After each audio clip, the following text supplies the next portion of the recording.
पंखा चलवा दे। हाँ। आवाज आए। 2009 का आपने लोकसभा देखा, इसके पहले भी लोकसभा चुनाव देख चुके हैं। 2014 के लोकसभा आप क्या नज़र आ रहा है, यूपी की राजनीति में क्या नज़र आ रहा है?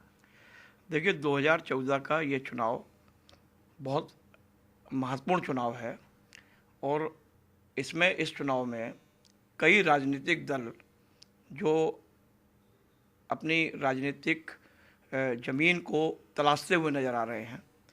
कोई एक तरफा चुनाव नहीं है, ना किसी की लहर चल रही है। केंद्र की महंगाई और भ्रष्टाचार के खिलाफ ये लोकसभा चुनाव होने जा रहा है। अब जनता की कसौटी पे सभी दल हैं और मेरा ये मानना है कि जिन दलों ने जनता के बीच अपना विश्वास कायम किया होगा उनको इस चुनाव में सफलता हासिल होगी और चुनाव के जब परिणाम आएंगे तो एक विपरीत बिल्कुल बदले हुए परिणाम नज़र आएंगे चुनाव के। नरेंद्र मोदी गुजरात मॉडल की बात करते हैं, अखिलेश यादव अपने सरकार की उपलब्धियां गिना रहे हैं, राहुल गांधी अपना भूमि अधिग्रहण बिल और खाद्य सुरक्षा बिल का हवाला देकर जनता के बीच में है, फ्री मकान देने का वादा कर रहे हैं। क्या आपको लगता है कि चुनाव के समय यह विकास के मुद्दे रह जाएंगे या जातिवाद या धर्मवाद ही हावी रहेगा? देखिए मेरा ये मानना है कि जब भी चुनाव आते हैं, चाहे वो लोकसभा के हों चाहे वो विधानसभा के हों, ये सभी राजनीतिक दलों के बड़े नेता जनता के को गुमराह करने के लिए अपने अपने मॉडल की बात करते हैं। जहाँ तक रही नरेंद्र मोदी की बात, तो नरेंद्र मोदी के बारे में ये ज़रूर कहा जा सकता है कि नरेंद्र मोदी ने अपने एक छोटे से राज्य में गुजरात में कुछ काम अच्छे किए होंगे, जिसका वो एक बढ़ चढ़कर एक पूरे देश में एक गुजरात मॉडल को लाने की बात कर रहे हैं। मेरा ये मानना है कि भारत देश एक बहुत बड़ा देश है, लगभग 125 करोड़ जनता इस देश में रहती है और हर राज्यों की एक अपनी अपनी परिस्थितियां होती हैं। उन राज्यों में कौन रीजनल पार्टीज़ क्या काम कर रही है, राष्ट्रीय पार्टियों ने क्या काम किया है। इस देश में दो राष्ट्रीय पार्टी हैं, भारतीय जनता पार्टी और कांग्रेस। कांग्रेस ने दो बार इस देश में सरकार बनाई। कांग्रेस दावा करती है कि हमने आम आदमी के लिए बहुत काम किया है, लेकिन उसका असली काम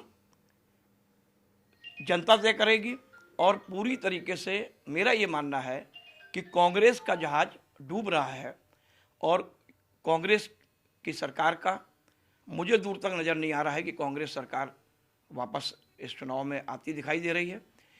भाजपा ने मोदी के नाम पे अपनी राजनीतिक स्थिति को थोड़ा ठीक किया है और मोदी की कुछ नीतियां इस देश में वो लाने का प्रयास करेंगे कि मैं गुजरात के मॉडल पे पूरे देश में उन नीतियों को लागू करूं।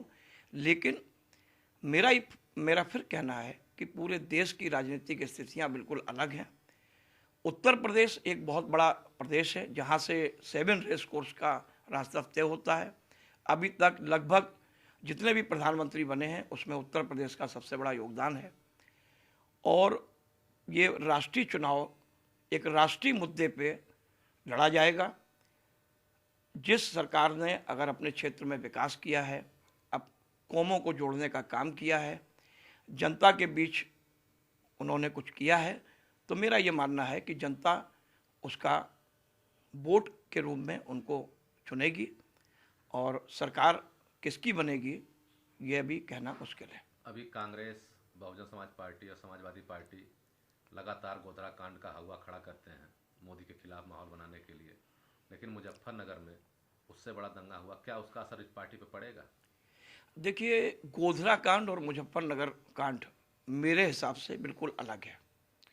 गोधरा कांड हुआ जो एक बहुत दुर्भाग्यपूर्ण घटना थी। मुजफ्फरनगर कांड भी एक दुर्भाग्यपूर्ण घटना है, लेकिन मुजफ्फरनगर कांड में मेरा ये मानना है राजनीतिक दृष्टिकोण से कि ये एक वोट पोलराइज का ये काम था। ये दो कम्युनिटी, हिंदू और मुसलमान, इन दोनों ने वोट पोलराइज करने के लिए अब उसमें राजनीतिक दल हैं जिनकी सरकार चल रही है, उसमें एक राजनीतिक पार्टी की सरकार है एक दूसरा पक्ष है जो उसमें शामिल थे, वो भी राजनीतिक दल से समर्थित हैं। गोधरा कांड को और मुजफ्फरनगर कांड को एक दृष्टिकोण से नहीं लिया जा सकता है।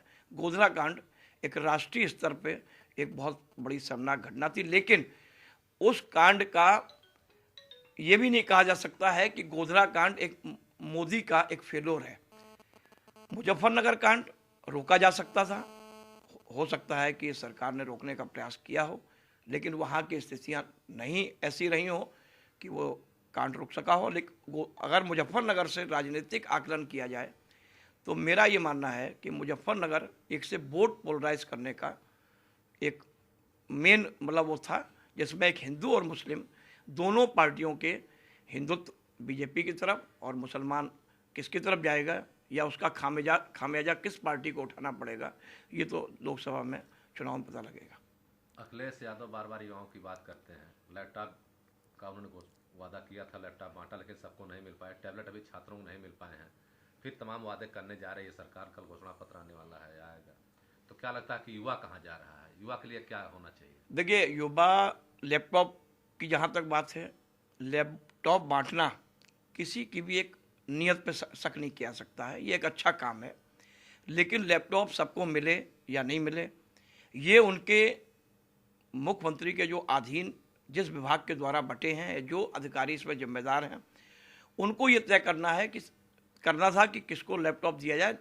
मेरा ये मानना है कि लैपटॉप एक बहुत बड़ा प्रोजेक्ट था और वो बांटा गया, वो एक सराहनीय काम है। लेकिन लैपटॉप और इन सब कामों से इस लोकसभा में जहाँ तक मेरा ये मानना है कि युवा मतदाता, इन सब कामों के अलावा युवा मतदाता एक रोजगार, इस देश में रोजगार कैसे प्राप्त हो, बहुत MBA करके बहुत पढ़े लिखे छात्राएं इस देश में निकल रहे हैं, उनको रोजगार नहीं मिल रहा है, उनको नौकरियां नहीं मिल रही हैं।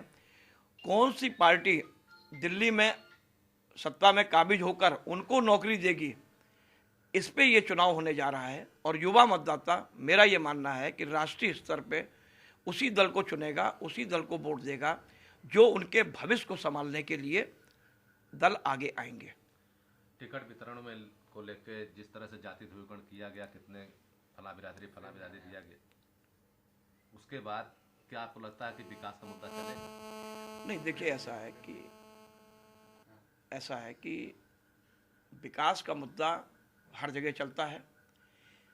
हर राज्यों में अपने अपने समीकरण है, राजनीतिक जातिगत मुद्दा भी चलता है। लेकिन मेरा ये मानना है कि लोकसभा चुनाव 2014 स्थानीय रीजनल पार्टीज, क्षेत्रीय पार्टी विकास के नाम पे लड़ेंगी और राष्ट्रीय पार्टी का मूल्यांकन केंद्र में कौन सी सरकार रही है उसके हिसाब से होगा। और उत्तर प्रदेश में तो मेरा ये मानना है कि इस बार विकास और कानून व्यवस्था, इन दोनों को बराबर से देखते हुए, विकास अगर हावी होता है कानून व्यवस्था पे या कानून व्यवस्था विकास पे हावी होता है, जनता को इससे लेना देना है कि उनको सुरक्षा है कि नहीं है, उनके क्षेत्र में सड़कें हैं कि नहीं है, स्कूल कॉलेज हैं कि नहीं है, ये जनता तय करेगी स्थानीय स्तर पे, क्षेत्रीय स्तर पे। महिलाओं को लेकर जो पार्टियों की सोच है, लेकिन टिकट वितरण उनको उपेक्षा कर दी गई, इस बारे में क्या? ये आपने बहुत अच्छा सवाल पूछा। सभी राजनीतिक दल जब चुनाव आता है, और यह मेरा साफ कहना है, सभी राजनीतिक दलों की ये मंशा नहीं है कि महिलाएं आगे आएँ। कई बार लोकसभा में महिला आरक्षण बिल लाने की बात जो सत्ताधारी दल होते हैं वो करते हैं कि मैं ला रहा हूँ और विपक्ष का सहयोग नहीं मिला, फलानी पार्टी का सहयोग नहीं मिला और हम महिला आरक्षण बिल पास नहीं करा पाए। हकीकत यही है कि सभी राजनीतिक दल महिला आरक्षण के मतलब जो है पक्षधर नहीं हैं। बात संसद में करते हैं, मीडिया के सामने करते हैं, लेकिन वास्तविक तौर पर जब टिकट वितरण की बात आती है तो महिलाओं का प्रतिशत टिकट के मामले में सभी दलों में बहुत कम रहता है।